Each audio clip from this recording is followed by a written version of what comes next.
get to, I guess, your passion for coaching and entrepreneurship, you also started the Sister Circle. Yes. Correct. So, the Sister Circle is a space that I created for Black women. It's simply put, it's a women empowerment group. I think for me, it grew from me being like, okay, there's some things that I don't like about my life, and what am I going to do to fix them? Okay. So it really, we talk about mental health, which is huge. I'm a huge advocate for mental health.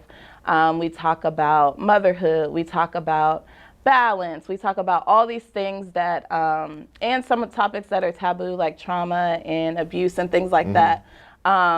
But I feel like we have necessary conversations that empower women to truly get better. The goal and mission of the Sister Circle is for Black women to become healthy, happy, and whole. It may look different for each and every one of us, but a lot of us are on the journey to really live a life that we are proud of and really become the women that we desire to be.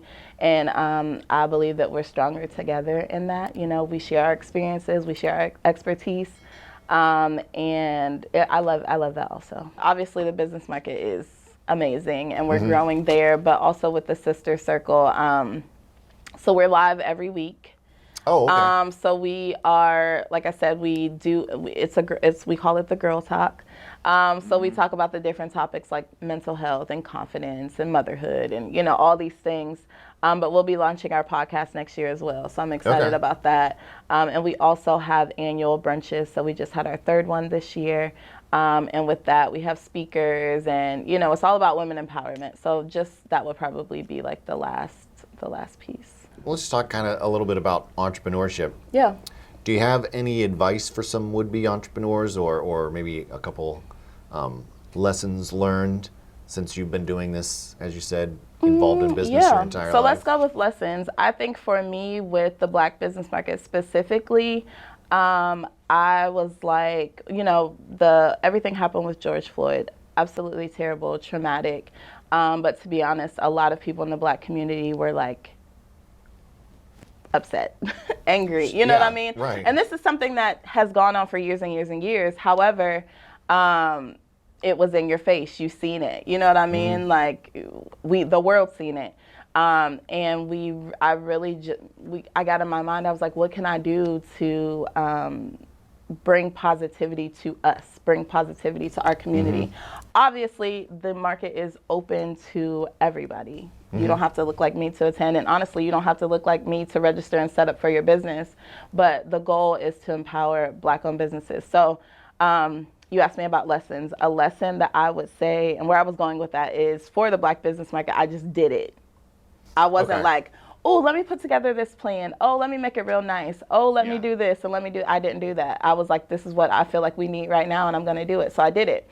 Action. Yes. Yeah. So, but in business, realistically, that's not the smartest thing to do, right? Yeah, I was going to say, no, it's a good idea a lot sometimes, and then sometimes, Yeah. Right. So me being that passionate person, I go back and forth with like being impulsive and being realistic and logical.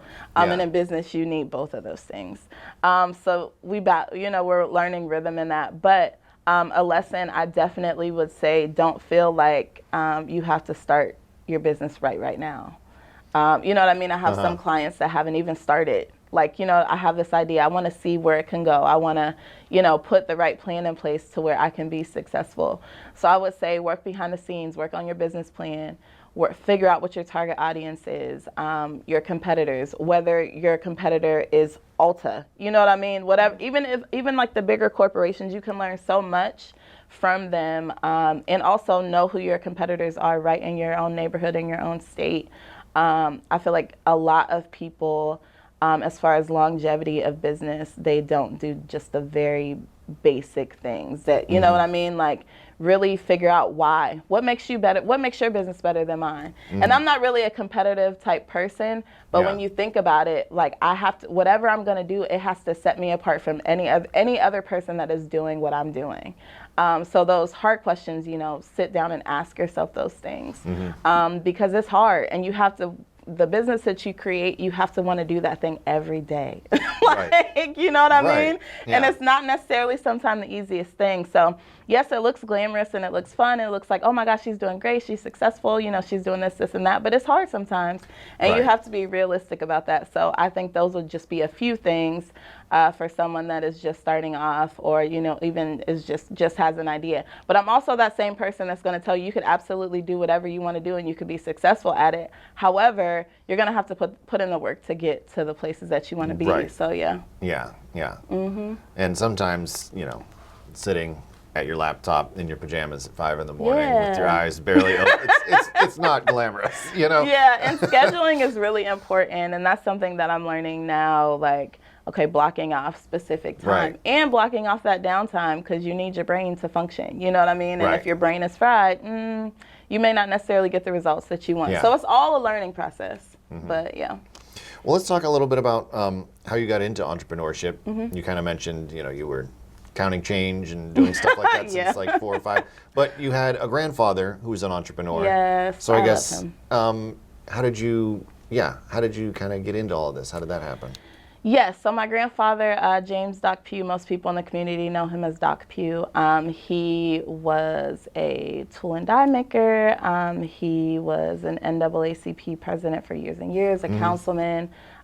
He was an auditor for local credit union. Like, he did everything. And now that I'm an adult, I'm like, how were you not absolutely exhausted? So I'm sure that there were those times. However, he had a vision for community and Black people, just people in general, because he was an activist as well. So if it was wrong, he stood up for you. Like those people that weren't necessarily strong enough to stand up for themselves or Right. didn't have the wherewithal to do so, he was their voice, like the voice for the people.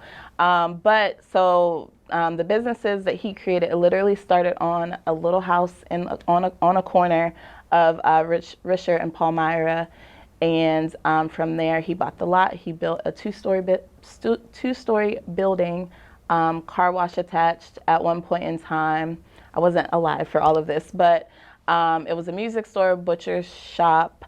It was a women's clothing store, which was my mother's clothing store, Okay. a men's and women's shoe store, and then a men's clothing store.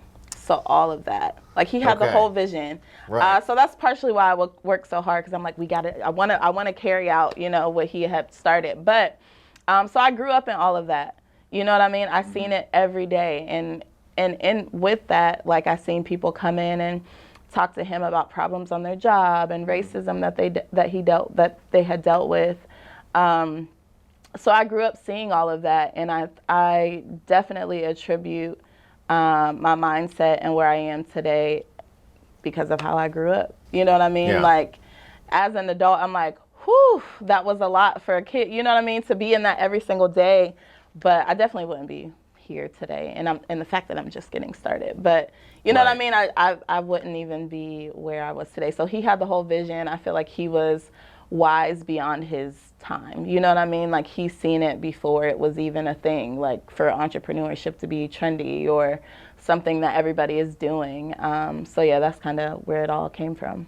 That's kind of, you know, the sort of the power of positive role models, you know, in addition to the wealth he created, the jobs he created, the Yeah. people that he served, Yep. the service that he did on city council and all of the other people that he helped. Yep. Just doing it, you know, was just there for you to watch and, Yeah. and emulate later on in life. Yeah, So it's like I literally the ripples, used to. you don't really know where all of those little I you don't. know, I was like, and you know, as a teenager, you don't necessarily want to be like at your family business helping out. You know what I mean? Yeah. You want to be out and living life Right. and doing all the things. But totally appreciative of the upbringing because, like I said, it had a lot to do with where I am today, and God, of course. But you know what I mean? Like he had, you know, he did everything by design.